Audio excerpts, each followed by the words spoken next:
noite a todos. Vamos a mais uma aula para a Prova Nacional Docente. Lembrando, nossa prova oficial será no dia 26 de outubro, tá? Então, nós temos tempo hábil aí para estar estudando.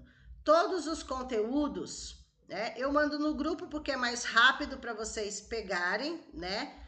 Mas vai tudo pelo e-mail, tá? Então, vamos supor, terminou a aula, processa o vídeo, vai no e-mail a aula e o PDF junto, tá? No e-mail. E eu mando no grupo porque, por exemplo, se a aula é à noite, o pessoal já pega, já que se quiser imprimir.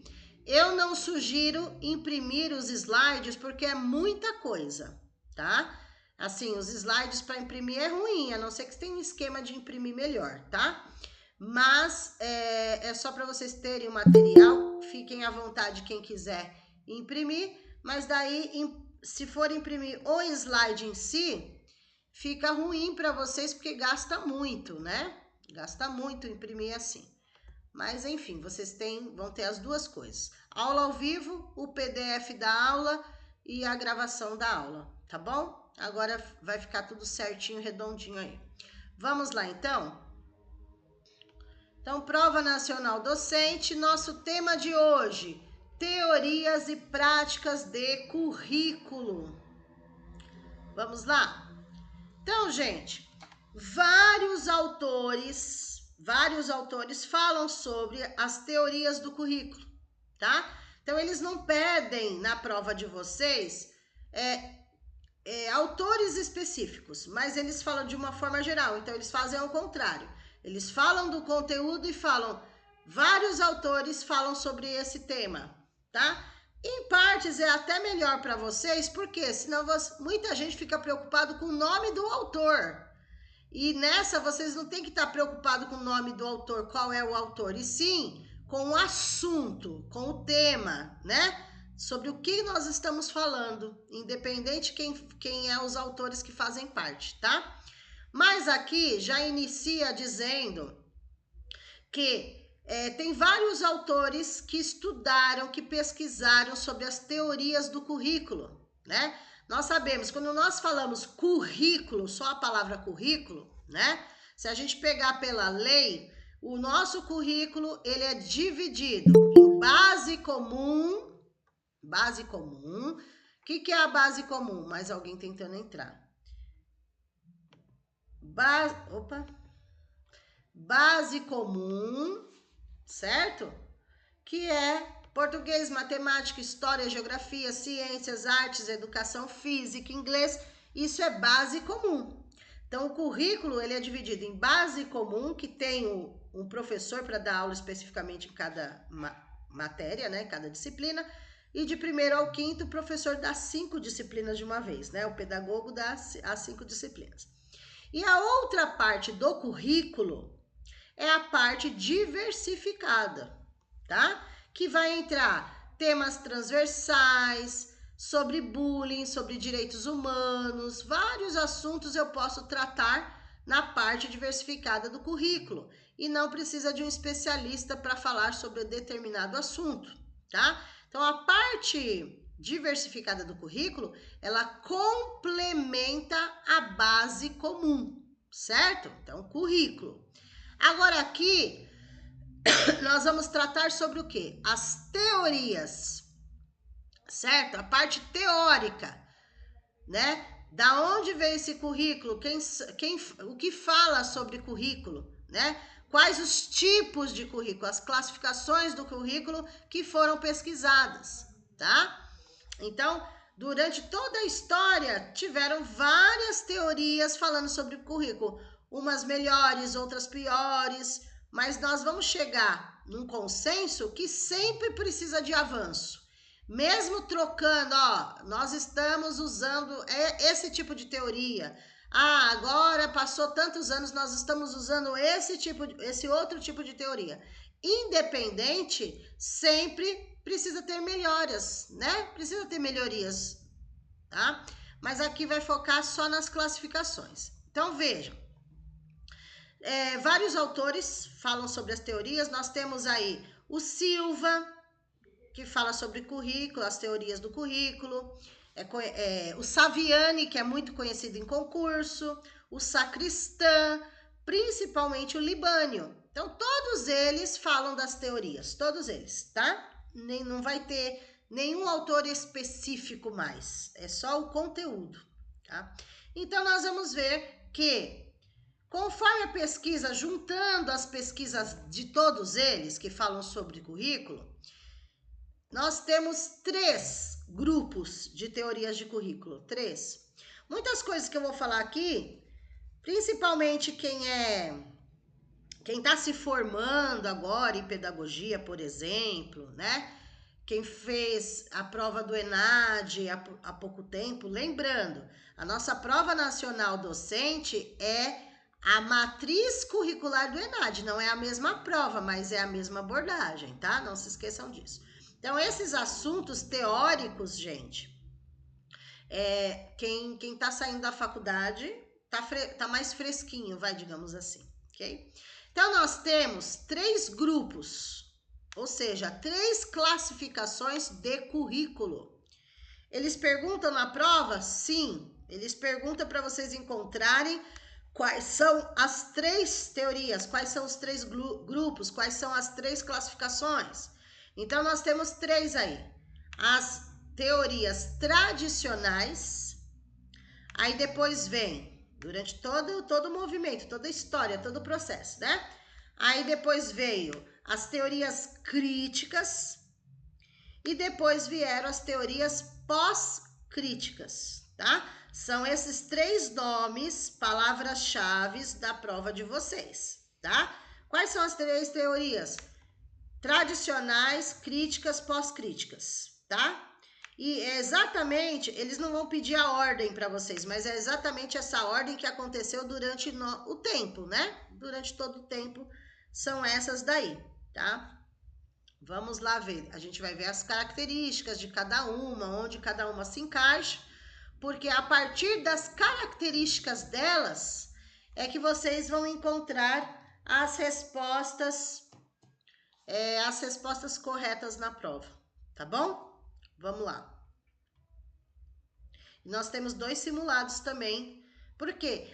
Já vai começar os treinos, professora Fernanda? Claro que não. Mas já vou colocar algumas questões de simulados para vocês já irem, né? Pegando o feedback aí, para quando chegar a fase de treino, a gente já tá mais habilitado, né? Então, vamos lá. Então, essas teorias, né, das concepções de currículo influenciam a formação da sociedade, né? Que vai envolver o quê? A educação. Então, vamos lá. A primeira teoria na ordem aí é a teoria tradicional. Tradicional, tá? O currículo tradicional, a teoria tradicional. Então, vejam, eu coloquei várias palavras-chave que indicam essa teoria tradicional. Lembrando, eu estou falando do currículo tradicional. Eu não estou falando do método tradicional do professor trabalhar, tá? Eu não estou falando assim, esse professor Lousa Giz. Eu estou falando da teoria do currículo, né? Então, nós temos o currículo que é considerado tradicional. Quais são as características dele? Tem mais alguém tentando entrar aí? Ok, voltando. Então, vejam, essa teoria tradicional, primeiro olhem as palavras que se referem a essa teoria. Currículo científico, objetivo, neutro, descontextualizado, mecânico, fragmentado. Vejam que são palavras pesadas, né? Pesadas a respeito desse currículo. Olha lá. Rígida, metódica. Peraí, tem mais alguém tentando entrar, gente. Até colocar todo mundo aqui. Vou e volto, tá? Tem jeito. Vamos lá. E daí, essa teoria, a forma como eles montaram, como eles pensaram nesse tipo de currículo, é só pensando em formar cidadãos para o futuro, para que eles se tornem trabalhadores especializados. Então, aqui, nesse tipo de teoria do currículo, gente, não pensa no aluno em si. Não pensa no aluno. Não pensa no aluno em si. Tá preocupado com o quê? Vamos supor, não importa a série que o aluno está, tá preocupado dele se tornar trabalhador especializado em alguma coisa. Tá vendo? Então, fala em formar cidadãos, igual hoje nós falamos assim, formar cidadãos, desenvolver em todos os aspectos, né? O desenvolvimento pleno, integral, né? Porém, aqui, a ideia desse tipo de currículo, né, que é a teoria tradicional, é já pensar no aluno no futuro, né? Trabalhadores especializados. Eles têm um processo, até eles chegarem lá, né? Eles têm que aproveitar aí. Aproveita o infantil, aproveita o fundamental, chega no médio, tá? Mas o foco deles não é pensar no aluno em si como sujeito, como protagonista, certo? Como ele que vai construir o próprio conhecimento, o professor é o mediador? Não, nesse daí não, tá? Então, eles focam nesses trabalhadores especializados, ok? E por que é rígido, é considerado rígido esse tipo de currículo? Porque eles, vamos supor, era obrigado a cumprir o currículo. É a mesma coisa de uma apostila de uma escola particular, por exemplo, é obrigatório usar a apostila do começo ao fim, mais ou menos isso. Então, o currículo era considerado rígido aqui porque tinha que cumprir do jeito que estava lá, sem pensar na realidade, né? E na necessidade de cada sala de aula, de cada aluno. E o professor conhece se dá ou não dá, mas ele era rígido no sentido, tem que cumprir. Tá lá, tem que cumprir do começo ao fim. Então, né? Aí vejam, a avaliação desse tipo de currículo, ela é precisa, ela é comparativa. Então aí já dá para entender que é algo mecanizado, é algo memorizado, é só pensando é um currículo voltado. O aluno aprendeu o que estava lá, agora coloca lá uma prova para ele fazer para ver se passou, não passou. Então, era esse o foco, totalmente ao contrário do que eles querem hoje, tá? Olha lá, as avaliações, era reprodução no sentido de decoreba, de memorização. Então, o currículo era montado para isso, copia e cola. Tipo assim, chegava o currículo lá na escola, o professor tinha que fazer com os alunos o copia e cola. Ó, tá marcado aqui, ó, tá marcado que é para dar isso. Eu vou dar isso, não importa a realidade da minha sala de aula, eu vou ter que dar esse conteúdo. E daí, com o passar do tempo, né, foi vendo que não é assim que funciona. Porque eu não posso passar por cima do que o aluno ainda não sabe, ok? Olha lá. O professor, nesse tipo de currículo da teoria tradicional, ele é o centro das atenções, é o bambambam, tá? O professor, claro que o professor é a autoridade da sala, mas é no sentido de só ele sabe.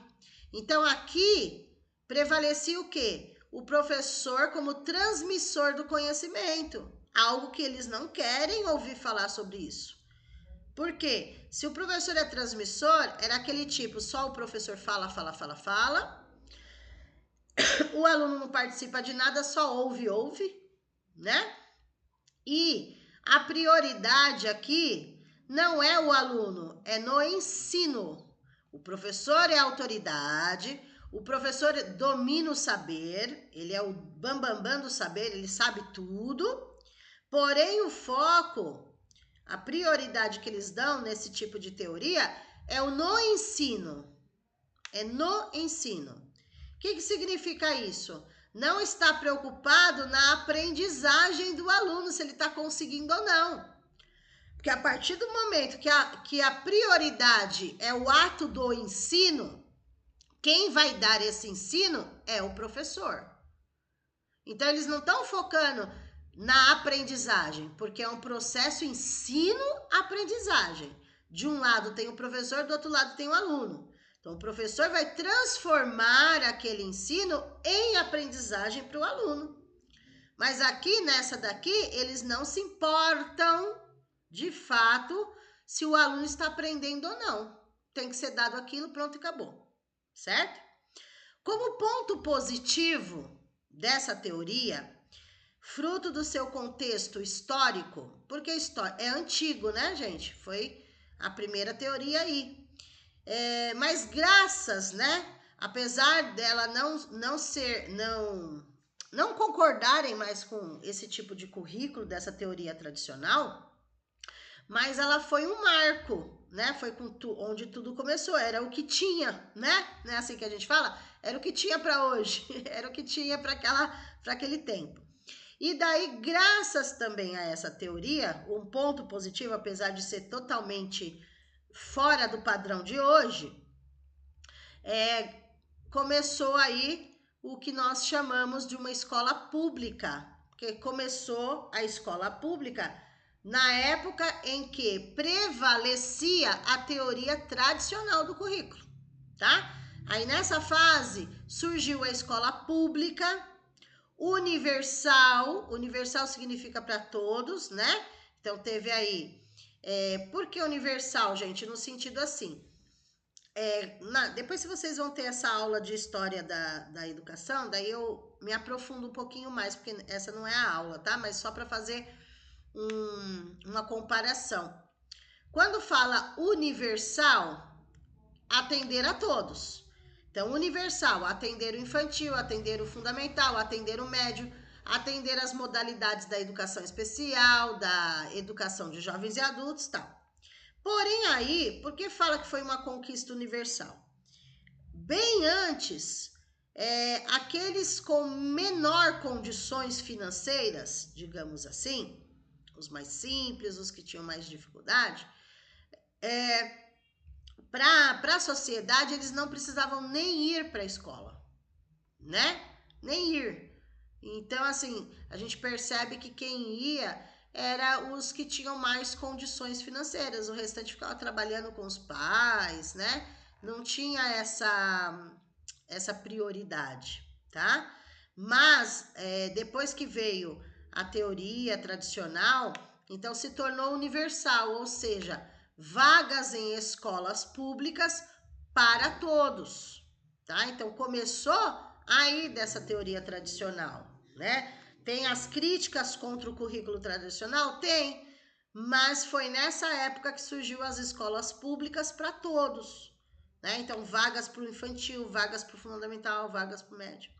Uma escola laica, ou seja, também não é falado de religião dentro da escola, ok?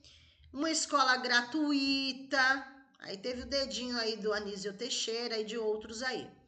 Obrigatória para todos. Então, assim, esse foi o ponto positivo nessa teoria tradicional, tá? Esse foi o ponto positivo. Aconteceu a escola pública, gratuita, universal, né, para todos, tá? Vamos lá, vamos ver mais aí. Opa.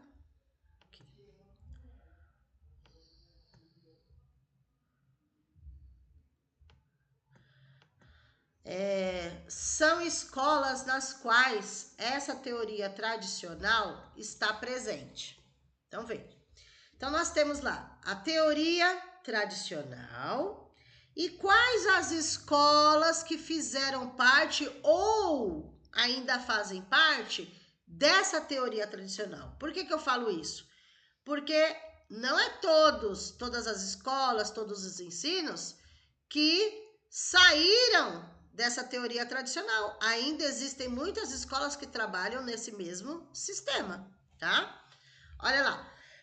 Aí dentro da teoria tradicional, nós temos as escolas que fazem parte dessa teoria. Vejam. Desculpa. Nossa, olha lá. Conteúdo humanista formado pelas clássicas obras literárias e artísticas gregas e latinas, chamadas de cultura geral. Considera-os como conteúdos importantes por si mesmos e imprescindíveis para o desenvolvimento intelectual dos alunos. Então, dentro da teoria tradicional, nós temos como exemplo a escola tradicional. Onde, na escola tradicional, o que eles focam? Somente no desenvolvimento intelectual do aluno. Porém, o aluno, ele é um conjunto. E daí, na lei fala, né? Desenvolver o desenvolvimento pleno em todos os aspectos. Físico, motor, emocional, intelectual, cognitivo, tudo. Só que daqui na escola tradicional, o foco é só no intelectual. É como se o aluno entrasse na escola e ele só fosse o intelectual, mais nada, não tivesse outras dimensões, tá? E nessa escola tradicional, os conteúdos são o quê? Aprendidos de que forma? Memorizados, a decoreba, a reprodução, sem questionamento dos alunos, ou seja, eles não participam, não é o que eles querem hoje. Porque não fala hoje que eles querem alunos críticos, autônomos, responsáveis, que vão construir o próprio conhecimento, tal. E na escola tradicional, que está dentro da teoria tradicional, era decoreba, né? Cite as 5 regiões brasileiras. Você tinha que decorar o nome das 5, mas você não fazia associações onde elas estão. Se você pegar o mapa não sabe onde elas estão, era só decorar para tirar uma nota na prova, era isso, ok? Também dentro dessa teoria tradicional, nós temos onde se encaixa a escola nova entre aspas, né? Mas depois da escola tradicional surgiu também a escola nova. A escola nova com um método de ensino reflexivo, porém experimental, de experiências. Que tipo de experiências? Os alunos eram formados, tá? Não era pensando no passo a passo, no cotidiano. Eles eram formados para a vida já adulta, tá? E não pensavam assim, que faculdade vai fazer, que vai se formar, não. Na escola nova, pensava no quê? Ensinar, cozinhar, costurar, trabalhar a madeira, ou seja, coisas básicas para a vida adulta. Então, não se respeitava o momento deles ali, né? Eles tinham que aprender tudo isso que eles não iam usar ali agora. Então, é nesse sentido, vejam. Utiliza o método de ensino reflexivo experimental, no qual as crianças vão à escola para cozinhar, costurar, trabalhar a madeira e assim descobrir e aprender de maneira indireta os conhecimentos necessários para a vida social adulta. Então, essa escola era para isso, ok? Não pensava em prestar vestibular, o que quer ser quando crescer, não, né? Ou seja, não pensava no que a lei determina, a formação integral, o desenvolvimento integral. Entretanto, não propõe análise sobre o sistema econômico e sobre como as oportunidades de experimentação e os recursos podem ser muito diferentes para cada aluno, dependendo da classe social a qual ele pertença, ok? Vamos lá. Então, essas duas, tradicional e nova, já fazem parte aí da teoria tradicional e tem mais que faz parte dessa tradicional, vejam. A tecnicista também faz parte de uma teoria tradicionalzona aí, ó. Olha lá. Tecnicista, voltada para técnica e científica. O desenvolvimento da sociedade capitalista, tá? Os alunos eram formados para a vida profissional. Vocês viram a diferença aí, ó? A escola nova cozinhar, costurar, trabalhar a madeira. Na tecnicista, eles aprendiam coisas para a vida profissional, tá? Era como se os alunos fossem aí operários de uma fábrica, tá? Operários de uma fábrica. Então, eles não estavam pensando no desenvolvimento em cada etapa da educação como hoje. E sim, numa vida profissional, o que eles vão trabalhar? Mas não é no sentido de faculdade, tá? Mas na vida profissional, sem ter que ter um nível superior, né? Nesse sentido. Veja, voltada para a formação técnica e científica, considerando valores essenciais para o desenvolvimento da sociedade capitalista. Seu objetivo é a preparação para a vida profissional e por isso preconiza que a escola funcione como uma fábrica, né? A escola é uma fábrica, os alunos são os operários, especificando claramente sua organização, suas metas e seus planos para avaliação e mensuração de resultados. Cabe ao professor dominar técnicas, métodos, estratégias para, olha lá a palavra negativa que nós falamos hoje, transmitir o conteúdo aos alunos que serão treinados sistematicamente para aprendê-lo. Então, não é uma aprendizagem significativa. Os alunos estão sendo o quê? Treinados automaticamente, mecanicamente, recebendo conteúdo, não associando nada. Tá vendo? É mais uma que faz parte aí da teoria tradicional. Tá? Então, vamos lá. Então, a teoria tradicional é dividida nessas três possibilidades de escolas aí. A escola tradicional, que só foca no desenvolvimento intelectual, como se o aluno fosse só aquilo. Na decoreba, na memorização, tá? O aluno não participa, não questiona. Na escola nova, o foco era a vida, né? Conhecimentos necessários para a vida adulta, como cozinhar, costurar, trabalhar a madeira, essas coisas. E na tecnicista, o foco era a vida profissional. Então, eles trabalhavam pensando numa profissão que não é o nível superior, né? Como que eles vão fazer para trabalhar ali. E o professor é transmissor de conhecimento, transmissor. Hoje nem pode, é negativo, né? Hoje é mediador que a gente fala, tá bom? Então aí, esses três exemplos encaixam na tradicional. Vamos lá. Aí, no segundo momento, vem, então, eles pesquisaram, né? Vem aí a teoria crítica, tá? Vamos ver. O currículo ele não é neutro, já que toda teoria está baseada em relações de poder econômico e cultural.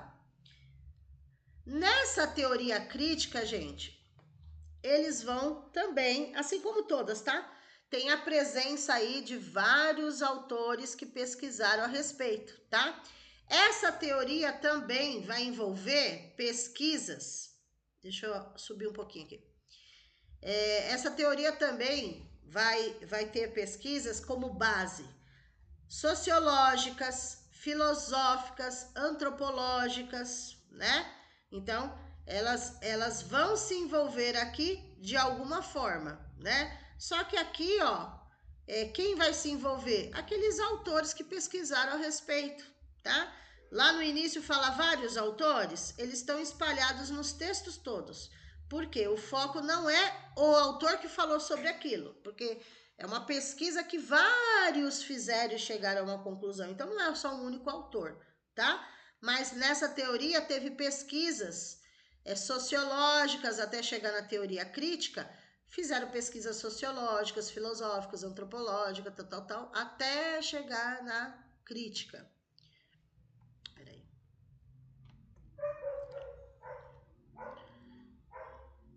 Vamos lá. E daí, na teoria crítica, né, esse espaço de poder aí, né, o currículo é entendido como um espaço de poder, né, é o que eu tô colocando lá e pronto.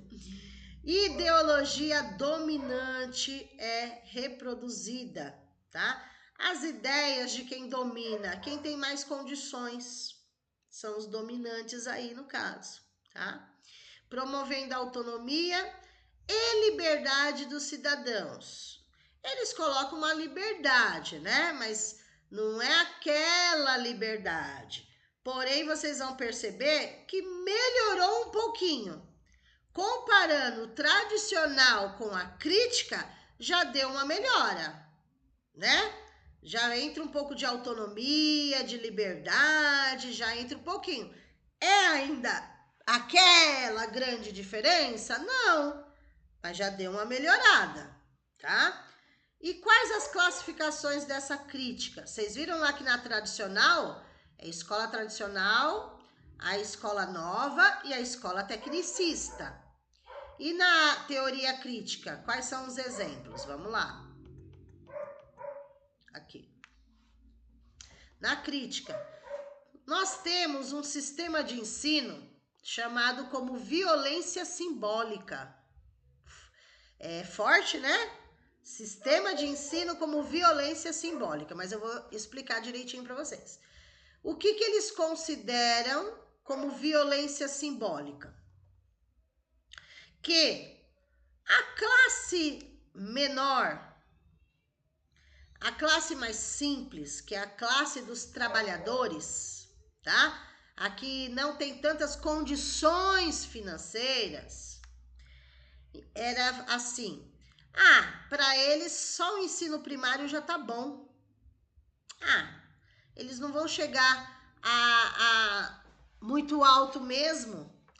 Então, assim, não precisa insistir. Para essa classe trabalhadora, só o ensino primário já tá bom. E naquela época, o ensino primário, né? O que é considerado ensino primário? Seria o Fundamental 1, de 1º ao 5º ano. Então, era falado assim, para eles já tá bom o ensino primário, porque eles são classes de trabalhadores, eles devem ou eles trabalham na roça, ou trabalham na plantação, na colheita, ou na agricultura, ou numa empresa fechada, eles não vão sair dali, não vão sair daquilo, tá? Isso foi considerado, é uma discriminação social, né? E considerado aí uma marginalização.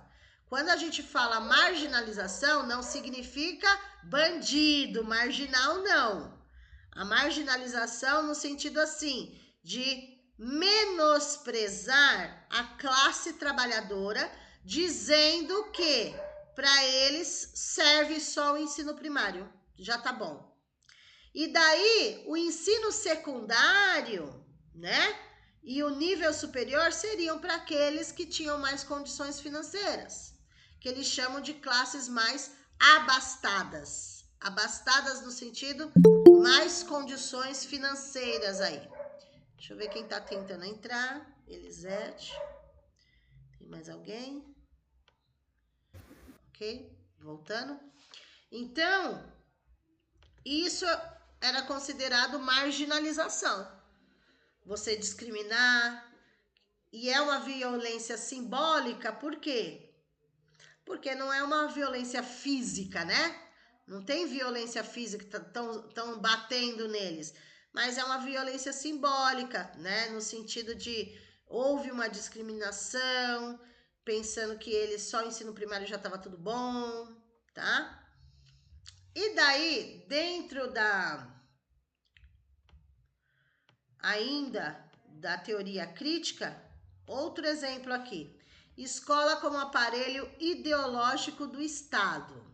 Vejam, eu vou ler para poder explicar certinho para vocês, que tem umas partes que tem que ser bem explicadinho aqui, tá? Ó, destaca que algumas instituições sociais auxiliam o Estado, poder público, a manter a classe trabalhadora sob pressão e controle por meio de regras e valores, tá? Então, assim, tinha que seguir a ideia do poder público, do governo, da política. É isso que a gente quer e pronto. Então, a classe trabalhadora vivia aí sobre uma pressão, sobre um controle, sobre regras, tá? Desculpa. Diferentes daqueles que a classe dominante precisa seguir. Então, por isso, entende essas instituições como, vamos lá, aparelho repressivo. Quais seriam os exemplos do aparelho repressivo, de repressão? Polícia, tribunais, prisões, seria o aparelho repressivo. Ou seja, se você não seguir a minha ideia, politicamente falando, você vai ser perseguido de alguma forma, porque você tem que seguir o que eu quero. A minha ideia é essa, você tem que seguir a minha ideia, não a sua. E era repressão. Você não vai seguir, não? Então, vou te colocar atrás das grades, vou te perseguir. E do outro lado, nós temos os chamados aparelhos ideológicos. Igreja, mídia e a escola. Da escola vai entrar como um aparelho ideológico, mas no sentido assim, de não ter autonomia. Porque também, se é um aparelho ideológico, tinha que seguir a ideia deles. Hoje, nós temos autonomia na escola, né? Não deu assim, a gente faz assim, o que você acha, pega a opinião do outro, vamos chegar no consenso. Mas teve uma época que não existiu isso. É o que eles queriam e pronto. Dentro da igreja, eles mandavam. Nas mídias, na televisão, rádio, eles mandavam. Nas escolas, eram eles que mandavam. Então, eles quem? A classe dominante do governo. Eles dominavam, você não tinha voz. É nesse sentido, tá? Então, essa corrente ideológica também faz suas críticas à situação da escola, mas não apresenta sugestões para mudanças efetivas ao sistema educacional, sendo também considerado uma teoria crítico-reprodutivista, tá? Então, vejam, saiu do tradicional, da teoria tradicional, saiu. Aí veio a teoria crítica, o próprio nome já diz, crítica. O que isso daqui, eles não concordam com isso, eles estão criticando. Eles estão criticando a marginalização, criticando que a classe dos trabalhadores era só vista para o ensino primário, os maiores pensavam em ensino superior para eles. Então, a teoria crítica, ela critica essa época em que a classe trabalhadora vivia sob pressão e controle do governo, tinha que seguir as ideias. Essa palavra ideológica, gente, depois nós vamos fazer uma associação, porque na hora da prova de vocês, é por uma palavra-chave que vocês vão associar os 3 tipos, porque é muita coisa. Então, é através de uma palavra-chave que vocês vão associar. Peraí, essa é da tradicional, essa é da crítica, essa é da pós-crítica, tá? Depois eu vou falar as palavrinhas certinhas para vocês, tá? Então, aqui na teoria crítica, eles criticam tudo isso. O próprio nome já diz, é uma crítica, tá? Mas não adianta só criticar. Tem que se mexer para mudar. E aqui fala, ó, essa corrente ideológica também faz suas críticas à situação da escola. Ela faz a crítica, mas não apresenta sugestões para mudanças efetivas ao sistema educacional, sendo também considerado uma teoria crítico-reprodutivista, ou seja, reprodutivista no sentido, você só reclama, mas cadê a ação para mudar alguma coisa? Não adianta só criticar, tem que mudar, certo? Nesse sentido. Depois a gente faz um apanhado geral. Não se preocupem, é muita coisa mesmo. Vamos lá. Aí as coisas vão começar a melhorar na teoria crítica. Aí começou lá, né? Aí dentro da teoria crítica nós temos a pedagogia libertária, que é diferente da pedagogia libertadora. A libertadora vocês vão lembrar lá do famoso Paulo Freire, tá? Aí vem aí a chamada teoria libertária. Ela vem da onde? De um movimento anarquista moderno. Por quê? Nós acabamos de ver no anterior que viviam sob pressão, sob controle, não podiam dar suas opiniões. Aí chega aqui o movimento anarquista fazendo revolução. Opa!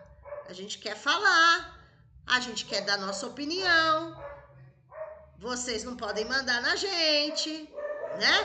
Porque na uma anterior tinha que seguir a ideia do governo. E aqui já teve esse movimento anarquista falando, opa, tem alguma coisa errada aí.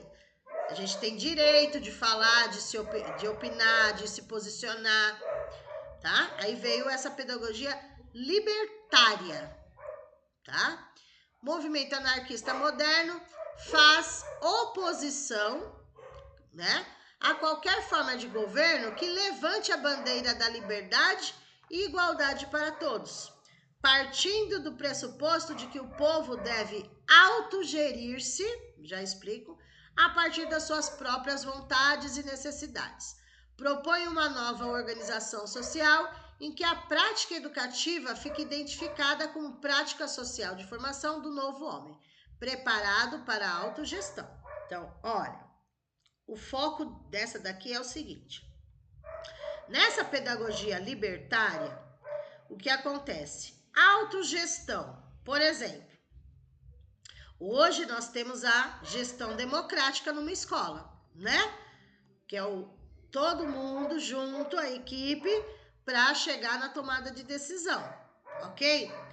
Aqui nesse caso, gente, a autogestão é a própria pessoa se vira nos 30, não depende do outro, se autogerir-se, tá? Você tem que autogerir-se, autogestão, é você que vai comandar como você quer. Ou seja, eu quero ir para frente, eu vou, quero ir para trás, eu vou, quero ir para a esquerda, quero ir para a direita. Se vira, você vai se autogerir. Então, você tem que sair daquela ideologia de alguém mandando em você, por isso que é o anarquismo, né? A revolução, e você se autogere, ou seja, você faz o que você quiser, certo? Nesse sentido. Mas nem sempre, né, gente, o que a gente faz, o que a gente quiser, cada um fazendo o que quiser, vira bagunça também, porque tem que ter um controle dessa, né, faz o que quiser. Faz o que quiser, vai prejudicar o meu colega do lado? Vai prejudicar a sociedade se eu fizer o que eu quiser? Então, nesse sentido. Aí foi melhorando. E chegou aí o que cai muito em concurso público, né, que a gente fala, da pedagogia libertadora, liberdade, né? Que procedeu dos estudos aí do Paulo Freire, né? O Paulo Freire todo humanizado, todo mundo tem os direitos iguais, oportunidades iguais, né? Aquela coisa humanizada de ouvir o que o outro tem a falar, tá? Então, o Paulo Freire, claro, é contra todas as demais anteriores, né? Porque ele vem com uma cara nova, trazendo um movimento novo, ok? E ele vai criticar, ele faz a crítica contra a educação bancária, né? Contra essa educação bancária e propõe a conscientização crítica da população pobre por meio da interpretação dos problemas sociais que cercam e consomem, tá?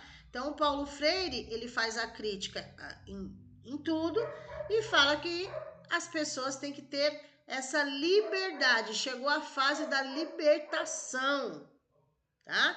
Porque, queira ou não, vamos colocar como exemplo aqui, só para fazer associação. Uma criança que vai para a escola, tá? Ela vai para a escola com fome, por exemplo. Ela vai ter uma aprendizagem significativa como as outras vão ter se ela está com fome? Que o pensamento dela vai estar o quê? Quero comer. Vai estar prestando atenção em alguma coisa? Não. A situação familiar dela é bem complicada porque ela vê violência na casa dela, por exemplo. Ela vai acompanhar uma aprendizagem iguais aos demais? Não. Então, o Paulo Freire ele já via o aluno como uma pessoa por completo, em todos os aspectos. Porque o aluno não é só intelectual, ele não é só motor, ele não é só social, ele não é só efetivo. São várias dimensões que compõem uma pessoa. Então, o Paulo Freire já era no sentido de humanizar, saber ouvir as pessoas, né? Saber a opinião das pessoas. Ele era todo lindo. Todo lindo. Finalmente aí, ainda dentro da teoria crítica, nós temos a pedagogia histórico-crítica. Já caiu muito em concurso público, né? E se eu não me engano, caiu muito o Saviani falando a respeito disso, tá? Mas não importa aqui agora o autor, tá?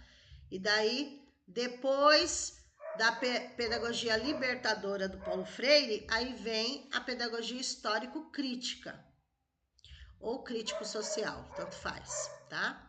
É uma cultura universal, onde já vem na questão de autonomia, de liberdade. Tanto liberdade para as classes dominadas e oprimidas, né? Liberdade para todos aí, tá? Principalmente para as classes que eram dominadas, né? Que eram, porque era assim, a classe pobre eram as dominadas, né? E as ricas eram as que dominavam, né? E aí, oprimidas. Ainda tem um resquício aí do Paulo Freire, né? Oprimidas. Que o Paulo Freire também falava, defendia as classes dominadas e oprimidas, ok? A autonomia. Bom, e daí vem a respeito desse conhecimento crítico, né? Os alunos aí é que vão construir o conhecimento, né? Os alunos compreendem como esse conhecimento é produzido, como organiza a sociedade, a quem interessa. Então, vejam, aí o aluno já está mais ativo. Ele já está mais ativo, já está com autonomia, já está com criticidade. Ele já sabe, né, como uma sociedade está organizada, o que é, o que não é, tá? E dentro dessa pedagogia histórico-crítica é citado o currículo oculto. Muita gente escuta falando, né, e mistura tudo, é muita coisa realmente, né? Ó, destacam-se também os debates sobre o currículo oculto, manifestado pelas relações sociais na escola, em que o poder é hierarquicamente concretizado entre professor e aluno, entre disciplinas e entre séries escolares. Então, no caso aqui, gente, o que é o currículo oculto? Vejam, você trabalha muito mais coisas dentro da sua sala de aula, por exemplo, do que o papel. Então, vamos supor, você planejou várias coisas e cumpriu o seu planejamento, né? Que você fez dentro do currículo, tal. Só que você faz muito mais coisas que você nem mesmo você percebe. Aconteceu um fato na sua sala de aula que você mudou um pouco o foco da aula, porque aconteceu um fato e você tinha que falar sobre aquilo. Você trouxe um novo conhecimento àquilo, tá? Então, o que é o currículo oculto? É aquele que não está no papel. Ele existe, mas ninguém vê porque não está por escrito. Deu para entender? Esse é o currículo oculto. Ele não está escrito, ok? É coisas que acontecem, trazem um significado, mas são coisas do dia a dia, são coisas que você trabalha mais, né? Traz um significado, mas não está por escrito, mas faz parte do seu cotidiano, da sua aula, você precisa falar sobre aquilo, tá? Nesse sentido. Vamos lá. Só retomando aqui, ó, só retomando um pouquinho, veja.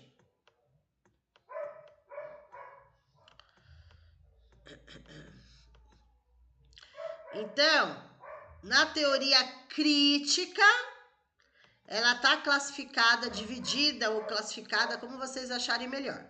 Na teoria crítica, ela está dividida em sistema de ensino como violência simbólica, aparelho... Vou colocar só as palavras-chave, tá?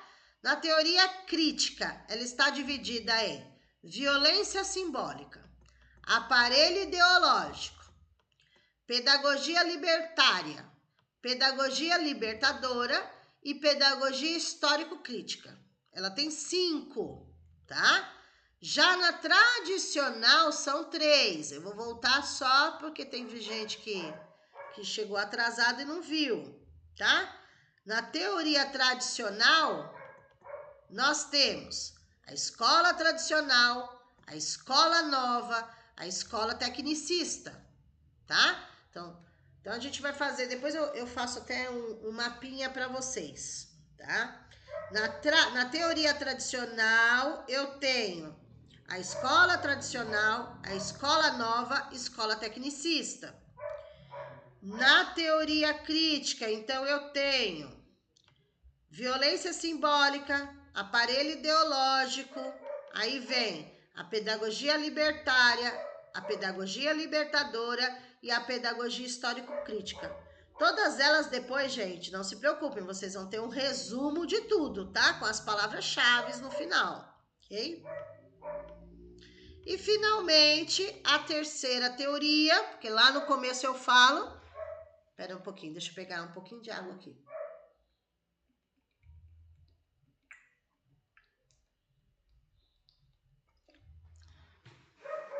E, finalmente, na teoria pós-crítica, tá? É que a terceira, tem a tradicional foi a primeira, a segunda é a crítica e a terceira é pós-crítica. São 3. São 3 teorias e dentro de cada teoria tem as classificações, tá? Vamos lá? E aí a última teoria pós-crítica. Vamos ver se melhorou. E vai indo, né? Vamos ver o que vem depois pela frente. Vamos lá. A pós-crítica, né? O foco está nos sujeitos e nas diferenças. Já começou a melhorar um pouco, né? Olha lá. O foco, para esta teoria, a subjetividade dos estudantes e dos professores é predominante. Portanto, seu foco está nos sujeitos e nas diferenças. Viram? Olha lá. Nessa teoria, as ideias fixas e absolutas não têm espaço. Tá vendo que já deu uma melhorada na pós-crítica? Já não é uma ideia fixa que você tem que aceitar aquilo e pronto, já? Ó. Não tem espaço, ideias fixas e absolutas, só você sabe, você não pode participar. Não, já deu uma melhorada, tá? As relações humanas as modificam a cada instante. Conjunto de várias perspectivas sobre diversos campos do saber. Diversos campos do saber, né? E eles se entrelaçam, eles se conversam, certo? Eles se conversam, tá? Então, não existe só uma coisa certa ou só uma coisa errada, só uma ideia que é a certa, a sua é errada, não. Não tem espaço para isso, e sim para novas ideias, para saber ouvir o que o outro tem a falar. Então, já começa uma relação diferente, bem diferente. Vamos ver as suas divisões? Opa! Suas divisões aí. Ainda não terminei, né? As palavrinhas aqui. E daí, nessa teoria pós-crítica, gente, palavra-chave, multiculturalismo. Por quê? Vocês viram que aqui, nessa pós-crítica, eles falam aqui, ó. Cadê a palavra? Aqui, ó. O foco é nos sujeitos e nas diferenças. Porque ninguém é igual a ninguém, né? Respeitar as diferenças, ok? E daí, nesse respeito às diferenças, nós temos várias culturas. Olha lá, destaca a diversidade das formas culturais, multiculturalismo, multicultural, que significa várias culturas. Hoje nós temos, vamos pegar o exemplo dos alunos. Então, nós temos alunos, se for pegar culturas diferentes dentro do Brasil, então nós temos aí os gaúchos, os cariocas, né? Então, pessoas que vêm para São Paulo, por exemplo, vêm do sul para cá, então eles têm culturas diferentes, linguagem diferente, né? O pessoal do Nordeste, o pessoal do Norte, o pessoal do Centro-Oeste, né? Nós estamos no Sudeste. Então, dentro do Brasil, já há uma diversidade muito grande, né? Não só de regiões, não só de linguagens, mas de culturas diferentes no sentido religiões, etnias, né? A raça. E pegando, porque é porque é muitos. Aqui eu tô falando só do Brasil, mas se a gente pegar tudo, nós recebemos alunos nigerianos, venezuelanos, bolivianos, estão aqui. São culturas diferentes e nós não vamos ter que trabalhar? Vamos. Certo? Então, aqui, na pós-crítica, já há um olhar diferenciado. Já pensando nessa diversidade, já pensando em atender a todos. Vejam, porque quando a gente fala atender a todos, universal, vamos atender infantil, vamos atender fundamental, vamos atender o médio, vamos atender educação especial, vamos atender a EJA. Mas dentro de tudo isso, nós temos alunos de vários lugares. É o multicultural que nós vamos ter que atender. Certo? Então, essa pós-crítica já vem com um novo olhar. Já vem com um novo olhar. Olha lá, o multiculturalismo, a diversidade, ó. Diferentes culturas, raças, etnias, nacionalidades. Então, é uma diversidade muito grande. Multi significa muitas culturas. Nós estamos lidando com muitas culturas. E daí nós temos o quê? Respeitar as diferenças, ok? Valorizar os sujeitos. Aqui já começa uma carinha nova aí. Vamos lá. O currículo deve promover nos alunos a compreensão de que o significado das coisas está nas relações de poder que lhe conferem valores positivos ou negativos, e não nas coisas em si. Resumindo, o currículo ele deve vir para trazer o quê? Uma aprendizagem significativa. Os professores vão trabalhar dentro dele, dentro das realidades e necessidades dos seus alunos. Ele tem que atribuir um significado àquilo que ele está aprendendo, senão ele não vai dar valor naquilo, ele não vai querer aprender aquilo. Vai ser como se fosse uma obrigação. Então, a partir do momento que eu tô aprendendo um conteúdo que eu não sei nem para que eu vou usar, né? Tem que ter um significado que você vai ensinar para o aluno, é nesse sentido, tem que atribuir um valor para aquilo. Eu vou usar isso para quê na minha vida, professora? Né? É difícil, né? Eu já ouvi tanto isso, para você reverter o que eles estão falando. Vamos lá. Aqui, gente... tá, peraí. Tem que mostrar aqui para vocês mais uma coisa. Ó. Na teoria pós-crítica, não tem as divisões, né? Na primeira teoria, que foi a tradicional, foi dividido lá em 5 partes, tá? A classificação é 5. Na teoria crítica, também tem as divisões, tá? Também tem as suas divisões. Mas na teoria pós-crítica já não tem divisão nenhuma. Não tem, é uma coisa só.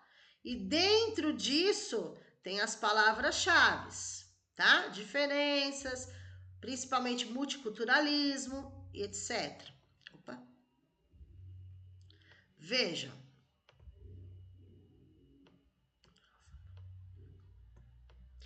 Vamos diferenciar um pouquinho cada uma delas? Vamos lá, vamos diferenciar um pouquinho. Daqui a pouco eu abro pra gente bater aquele papo tranquilo, tá? Ó. Vamos focar aqui agora. Vejam, lembra lá que eu falei que no dia da prova, como é muita coisa, imagina, gente, é muita coisa. As teorias do currículo tem 3 tipos de teoria. Dentro das teorias, nós temos as classificações, enfim. E para diferenciar isso, como que a gente vai fazer no dia da prova, né? Nos treinos das questões. Palavras-chave. Eu tenho que associar uma palavra.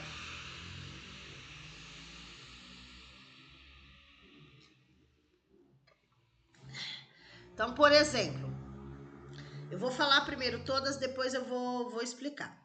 Nas tradicionais, nós temos as seguintes palavras-chave: ensino, aprendizagem, metodologia, avaliação, didática, organização, planejamento, objetivos. Eu não estou falando que essas palavras-chave são negativas ou positivas, não. Tá? Não é isso. Aqui, dentro das tradicionais, nós temos palavras-chave que falam lá nos textos das teorias tradicionais, ok? Nas críticas, quais as palavras que eu tenho para relembrar as críticas? Eu tenho ideologia, reprodução cultural e social, poder, classe social, capitalismo, relações sociais de produção, conscientização, emancipação, libertação. Libertação vocês vão lembrar lá do Paulo Freire. Currículo oculto, é tudo que você faz, mas não está por escrito, né? Resistência. E na pós-crítica? Identidade, alteridade, diferença, subjetividade, significação, discurso, saber-poder, representação, cultura, gênero, raça, etnia, sexualidade e multiculturalismo. Professora, não tem como eu saber todas as palavras. Eu concordo plenamente com vocês. Por isso que nós vamos associar 2 palavras. 2 palavrinhas para cada teoria, tá? Se vocês tiverem aí, vai ficar gravado aqui o que eu tô falando, mas se por acaso vocês tiverem aí impresso ou quiserem anotar, vocês anotam, depois vocês riscam, se vocês imprimirem, alguma coisa assim. Então, em cada uma, nós vamos escolher 2 palavras-chave que associam cada uma delas. Por quê, professora? Porque na hora da prova, eles vão pedir para vocês fazerem associações. Qual é qual? Por exemplo, tradicional, qual encaixa? Crítica, qual encaixa? Pós-crítica, qual encaixa? Ou um exemplo de cada uma, alguma coisa assim. Então, vocês precisam ter uma palavra que identifique cada uma delas. Então, por exemplo, eu vou pegar aqui a palavra ensino para lembrar tradicional. Não é só a palavra ensino, não significa que é um ensino maravilhoso, não, tá? Mas lá dentro da teoria tradicional fala do ensino, né? Que o ensino é voltado lá só pensando no professor, né? Não tem nada a ver com o aluno, mas tudo bem. Nós vamos pegar a palavra ensino e você... que todas essas palavras dá para associar, né? Você pensa em planejamento, dá. Você pensa em avaliação, dá. Didática, deixa eu ver que não tenha repetido nas outras. Vamos pegar um ensino aí. Vamos pegar uma de cada por enquanto. Ensino para tradicional. Crítica, nós vamos usar a palavra ideologia. São várias. Ideologia também poderia pegar o currículo oculto, porque é uma palavra diferente, para diferenciar, mas por enquanto só ideologia, tá? E na pós-crítica, vamos pegar o multiculturalismo, combinado? Então vamos lá. Na tradicional, eu vou associar com ensino, com a palavra-chave ensino. Com a crítica, eu vou associar a palavra ideologia. Porque era foco nas ideias só deles, né? E na pós-crítica, vamos colocar a palavra multiculturalismo, porque daí já abre um leque, tá? Tradicional, ensino, crítica, ideologia e pós-crítica, multiculturalismo. Nós vamos usar essas palavrinhas aí. Vamos lá. Continuando aqui. Obviamente, nenhuma dessas teorias é infalível. É claro que não, né, gente? É a mesma coisa de eu falar assim, porque o jeito que eu preparei a minha aula, não vai ter um aluno que não aprenda. E não acaba que tem aluno que não consegue? Tá? Então, assim, né? Não existem também teorias infalíveis, né? Nenhuma dessas teorias é infalível, ok? Exatamente pela própria simplificação que cada uma delas tende a usar para explicar as relações humanas. Ou seja, gente, é a mesma coisa, eu vou fazer uma comparação aqui agora. É a mesma coisa que a Emília Ferreiro, Ana Teberoski, quando elas falam dos métodos de alfabetização. Existem lá os métodos. Sintético, né? Que vai entrar alfabético, silábico, fonético. Aí o analítico, palavração, sentenciação, texto. E o global que mistura tudo, tá? Em nenhum momento a Emília Ferreiro fala, esse é o melhor. Você só vai conseguir alfabetizar se você usar esse método. Ou se você usar esse outro. Ou se você usar... Certo? Ela não fala. Ela só fala que existem aqueles métodos. Aqui no caso,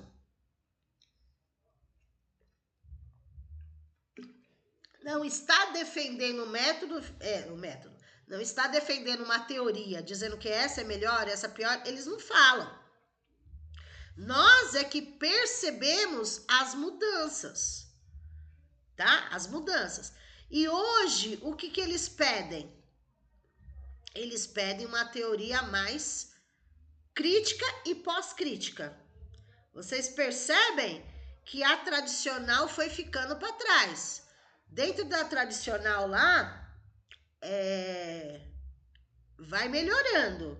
Mas quando chega na crítica lá, porque a crítica está Paulo Freire. Então, vocês fazem associação, vocês veem que na crítica, nos últimos momentos, começou a melhorar, né? Nos últimos momentos começaram a melhorar. Depois do Paulo Freire, aí vai indo, começou a melhorar. E hoje o que nós vimos? Que nós estamos entre a crítica e a pós-crítica. Nós não estamos mais naquela teoria tradicional. Embora ainda existam escolas focadas naquilo, ok? Mas aqui, né, nenhuma dessas teorias é infalível. Fazendo a leitura sobre essas teorias, com o conhecimento que temos atualmente, é possível perceber pontos positivos e equivocados, ou não concretizados em cada uma delas, tá vendo? Em todas elas, até na tradicional, que é a que estão fugindo, existem pontos positivos. Então, a gente não pode falar que todas, né, que aquela só tem coisa ruim. Não, tem coisas boas, né? Não posso falar só tem pontos negativos. Não, tem coisas positivas também. Em todas elas tem os dois lados da moeda. Todas elas. Vamos lá. No Brasil, as tendências curriculares que sobressaem são a tradicional tecnicista, voltadas para aprovação nos exames vestibulares e Enem, e as críticas do currículo libertário e histórico-crítica. Vejam, acabamos de falar, tá? Ainda existem as tradicionais? Existem. Muitos fazem a crítica da teoria tradicional. Muitos fazem, né? Muitos fazem. Mas acaba caindo na própria língua. Por quê? Olha lá. No tradicional tecnicista, o foco está onde? No Enem. No Enem. Eles não têm que ser preparados para prestar o Enem? Os exames vestibulares? É algo técnico. É algo mecânico. Deu para entender? Por isso que a gente não pode atirar e dizer, não, ela é ruim, ela é ruim, ela é ruim. Não, todas têm os pontos positivos e negativos, tá?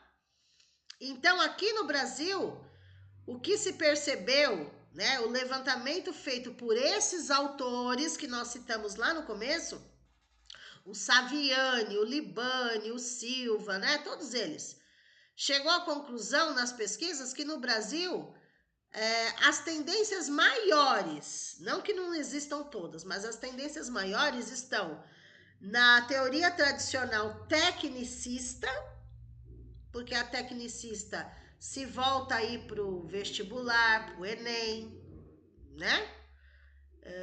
O ENAD, por exemplo, vocês têm que fazer a prova do ENAD. É tradicional tecnicista, vocês têm que ser preparados para fazer essa prova, entendeu? E as críticas do currículo libertário, né? Começa ali do libertário para baixo, e histórico-crítica. Enfim, hoje se fala muito de histórico-crítica, viu? Hoje se fala muito. Mas, enfim, vocês viram que todas têm positivos, negativos, e aqui a gente não vai salvar o mundo, nem salvar o concurso. Aqui nós temos que saber as questões que caem na prova para treinar e saber a resposta certa. Depois, quando você for trabalhar, aí você pode bater papo com os amigos discutindo, né? Ah, essa teoria, essa.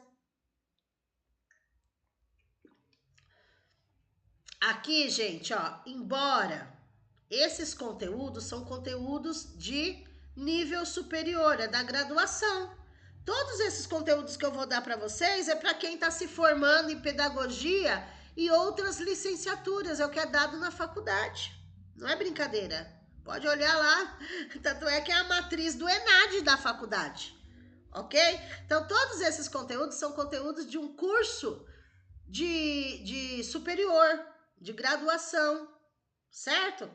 Então, só que aqui, apesar de a gente não estar numa faculdade, né? Eu vou trabalhar todo o conteúdo com vocês, porque é como se fosse na faculdade. Eu preciso passar a parte teórica para vocês associarem, para que depois a gente faça a prática. Não existe teoria sem prática, prática sem teoria. Certo? Então, primeiro eu passo a base para vocês, porque sem a base não tem como vocês treinarem as questões da prova. Ok? Mas são tudo aqui questões de quem faz o curso superior, tá bom?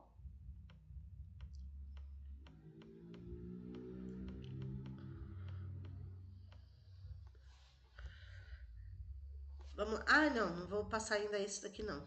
Vou falar com vocês primeiro. Isso daqui é o simulado. Vamos voltar aí? Deixa eu voltar aqui um pouquinho para a gente conversar um pouquinho. Vamos fazer um apanhado aqui agora. Peraí. Depois eu volto aqui. Deixa eu tirar, depois eu coloco de novo. Deixa eu parar um pouquinho a apresentação pra gente conversar, tá bom? Vamos lá, agora. Deixa eu dar um... Eu vou só parar. Vou dar um pause na gravação, gente, pra que não saia. Retomar. Peraí que eu só tô confirmando se tá gravando, gente, senão eu me complico aqui. Voltou, pronto. Vamos lá. Ó, vamos imaginar que hoje fosse o dia da prova.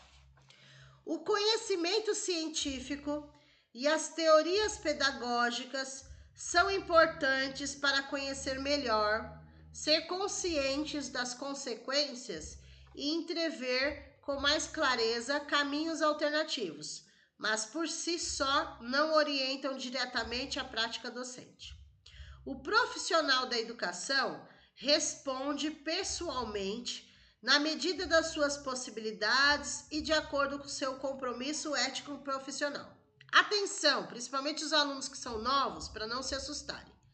Toda a prova, eles vão colocar um enunciado ou pequeno ou grande sobre o assunto, mas o foco é na pergunta. A pergunta é o que vem depois desse texto grande. Olha lá. Assim, essa é a pergunta. Conceitualmente, as principais teorias do currículo estão corretamente classificadas. Olha que pergunta tranquila. Olha que pergunta tranquila. Caiu na prova do ENAD. Olha lá. Caiu. Quais são as teorias do currículo? Não respondam ainda. Vocês vão abrir o áudio para falar, mas não, deixa eu ler todas primeiro, tá bom? A. Teorias neutras, teorias científicas, teorias formativas. B. Teorias tradicionais, teorias críticas, teorias pós-críticas. C. Teorias normativas, teorias formativas, teorias discursivas. D. Teorias neutras, teorias formativas, teorias pós-críticas. E. Teorias tradicionais, teorias críticas, teorias discursivas. Não falem ainda, eu sei que vocês sabem a resposta. O que eu quero dizer é assim, no dia da prova, vocês olham aqui, aí vocês vão falar assim, tem muitas palavras positivas, e tem mesmo. As palavras que são usadas aqui são palavras que estão dentro do texto. Se vocês prestarem atenção, no todo o conteúdo que eu dei na aula de hoje, aparecem todas essas palavras. Neutras, científicas, formativas, tradicionais, críticas, pós-críticas, normativas, formativas, discursivas, enfim, aparecem essas palavras. Mas por quê? Porque é um assunto que está dentro do currículo. Só que a pergunta é, teorias, só existem 3 teorias, o resto é pegadinhas para ver quem cai. Aí vocês vão falar assim, professora, mas se cair essa questão na prova, tô bem. Porque caiu essa questão na prova do ENAD, né? E pode ser que caia de novo, porque agora é a prova nacional, tá? Vocês sabem a resposta, mas vamos supor, quem não estuda não vai lembrar as 3 no dia da prova. Mesmo que vocês saibam hoje, tem que treinar até o dia da prova para não esquecer mais, tá? Mas vamos lá. A, B, C, D, E, com qual vocês ficariam? Letra B. Letra B. Letra B. Qual? B. D de dado? B de bola. B de bola. Tem certeza? Eu ficaria com a letra E, hein? A E tá mais bonita. Olha a E que bonita. Não, é a B. Tem certeza? Olha. Temos certeza. É certeza, muito bem. A alternativa correta é a letra B de bola, né, gente? Só tem essas 3. Tradicionais, críticas e pós-críticas. Então, atenção. Não necessariamente precisaria ter vindo na ordem certa, tá? Essa é a ordem certa. Primeiro é a tradicional, depois é a crítica, depois é a pós-crítica. Mas se na alternativa tivesse pós-crítica primeiro, tradicional no meio, crítica no final, não tem problema. É a alternativa correta da mesma forma, tá? Vamos lá, muito bem. As outras são pegadinhas, né? Tem uma só ou outra certa, o resto tá errado, então não é. É a B mesmo. Agora vamos relembrar um pouquinho? Vamos relembrar aqui um pouquinho. Nós ainda temos 10 minutos, então não reclame porque dá tempo, tá? A aula foi marcada para vocês das 20 às 22. Tava lá no grupo. Vamos lá. Teorias tradicionais, sem copiar e colar. Sem copiar e colar, tá? Vamos imaginar que hoje é o dia da prova, então não tem consulta. Tradicionais, qual é a palavra que eu associo Vocês lembram a palavra? Ensino, memória, Muito bem. memorização. Isso. Copiar, eu tenho que decorar essa tabelinha que você passou. Tá. Uma palavra, assim, são várias, né? Mas uma palavra só já tá bom para associar. Teorias críticas, qual é a palavra que eu posso associar? Ideológica. Ótimo. Ideologia. Social. Ótimo. Pós-críticas. Identidade. Multiculturalismo. Identidade, multiculturalismo. Então, vocês percebam que, professora, não tem como eu saber tudo, mas ninguém sabe tudo, gente. Eu não sei tudo, eu não decoro tudo também. Tem coisas que eu sei de cor e salteado, mas tem coisas que eu vou preparar a aula, eu vou associando, eu vou lembrando, porque é muito conteúdo, imaginem vocês, tá? Mas a partir do momento que vocês associam, a questão que vier, você associando, você acerta a prova, entendeu? É o que vocês fizeram aquela. Tradicional, palavra-chave ensino. Teoria crítica, palavra-chave ideologia. Pós-crítica, palavra-chave identidade, multiculturalismo. Se vocês conseguirem fazer essa associação, vocês tiram de letra o assunto, tá? É exatamente isso daqui. Vamos lá. Outra coisa que eu ia perguntar. Vamos lá. Qual é a divisão, a classificação das teorias pós-críticas? Não possui. Nossa, quem falou? Eu, Andréia. Quem? Quem tá falando? Andréia. Eu não tô vendo vocês. Andréia. Andréia, matou a charada. Pós-críticas não tem classificação nenhuma, né? É a última de todas, não tem nem classificação. Muito bem. Vamos lá para a tradicional, onde tudo começa? Que o pessoal reclama da tradicional, né? Mas vamos lá, não precisa estar na ordem. Quem lembra as classificações que tem a tradicional? Escola nova, tecnicista. Escola nova, escola tecnicista. Escola tradicional. Escola tradicional. Só essas três? Sim. Não, Sim. Sim. Não sei. Tradicional, tecnicista e escola nova, tá certo, só 3. Exatamente. São 3. A tradicional, nova e tecnicista. Muito bem. A tradicional são 3 classificações. As teorias críticas são 5. E as teorias pós-críticas não tem nenhuma, tá? Vamos lembrar aí, não precisa estar na ordem. Teorias críticas. Libertadora, libertária. Não dá pra olhar. Libertadora, libertária. É o caderno aí que eu vi. Oi? Vamos lá. Teoria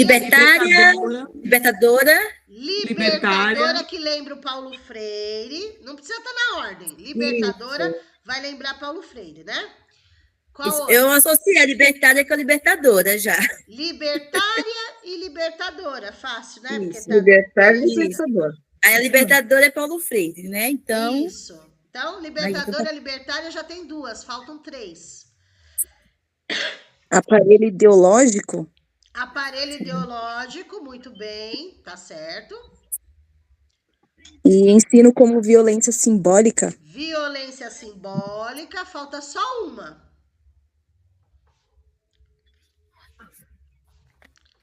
Tem a ver com histórico. Pedagogia histórico-crítica. Histórico-crítica, isso, histórico-crítica. Tá vendo?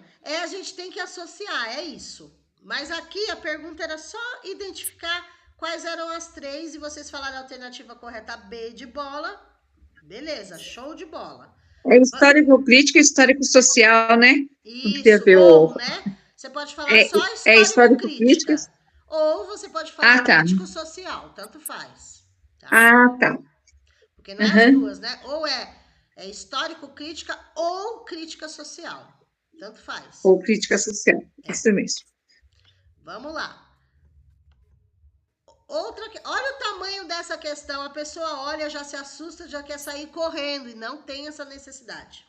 Leia, porque o que eles querem pedir é lá embaixo. Mas eles colocam esse enunciado mesmo. O papel... peraí, deixa eu pegar só um pouquinho de água. Aguenta as pontas aí.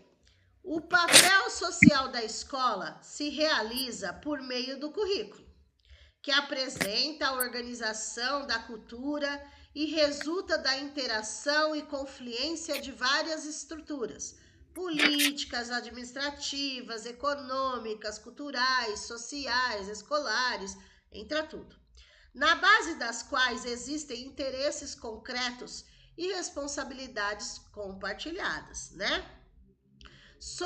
E não deve ser fácil montar um currículo a nível nacional também, né? Sobre as principais teorias que fundamentam a construção de um currículo, teorias. A construção de um currículo indicados a seguir, relacione a coluna das teorias com a coluna das características. Então, de um lado vai estar o nome das teorias, do outro lado vai estar as características de cada uma delas. Se eu associar uma palavra, eu não me perco. Por isso que eu falo, tem que associar uma palavra. Olha lá, vamos ver. Ó, as teorias já caiu na primeira questão, que as teorias são tradicionais, críticas e pós-críticas, só existem essas. Agora vocês vão relacionar. Olha que fácil. Mas, se vocês não estudam ou não associam, na hora vocês erram. Mas, se tem, olha lá, se na primeira tem a palavra ideologia, na segunda tem a palavra ensino, na terceira tem a palavra multiculturalismo, fica fácil. Você tá entendendo? Associar uma palavra só ao invés de associar tudo isso? Vamos lá. A palavra ideologia eu associo no tradicional, no crítico ou pós-crítica? Ideologia. Crítica. Crítica, então é o número 2 que eu tenho que colocar. 2. Ensino. Tradicional ou pós-crítica? Tradicional. Tradicional. E vai sobrar 3. De qualquer jeito eu olho a palavra identidade ou a palavra multiculturalismo. 3. 3. Tá vendo? Vai ficar 2, 1, 3. Não tem como errar. Ao invés de vocês perderem tempo lendo tudo isso, associa uma palavra. Vai ser obrigatório ter a palavra ideologia aqui, ter a palavra ensino aqui, ter a palavra multiculturalismo aqui. É obrigatório, é característica. Então vai ter. Aí, mas e se não tiver? Acha outra, mas é obrigado a ter essas palavras, tá? Então vai ficar 2, 1, 3. A alternativa correta qual que é? C. A C. C. C. Letra C. 2, 1, 3. Vocês demoraram para poder fazer essa questão? Agora? Nada, professora. Nada. Uma explicação, professora. Sabe quanto vocês iriam demorar para fazer uma questão dessa? Uns 15 minutos. 15 minutos. 10 para quem... 15 para quem não sabe nada, ou esqueceu, ou não estudou. Uns 10 minutos para quem sabe. Presta atenção. 10 minutos para quem sabe, porque estudou cada uma característica. E 1 minuto para quem associou a palavra-chave, que é o caso de vocês. Entenderam? A jogada? Vocês não vão perder tempo. Enquanto outros alunos vão estar se matando... Ai, meu Deus, mas eu não lembro. Ai, mas essa poderia ser dessa também. Ai, não sei o quê. Não associa a palavra-chave. Enquanto eles estão lá se matando, vocês já estão na próxima questão. Entenderam a jogada? Mas tem que associar, tá? Para dar certo, tem que associar. Então, a alternativa correta aí, C de casa. Muito bem. Espera um pouquinho, vou falar com vocês. Ótima didática.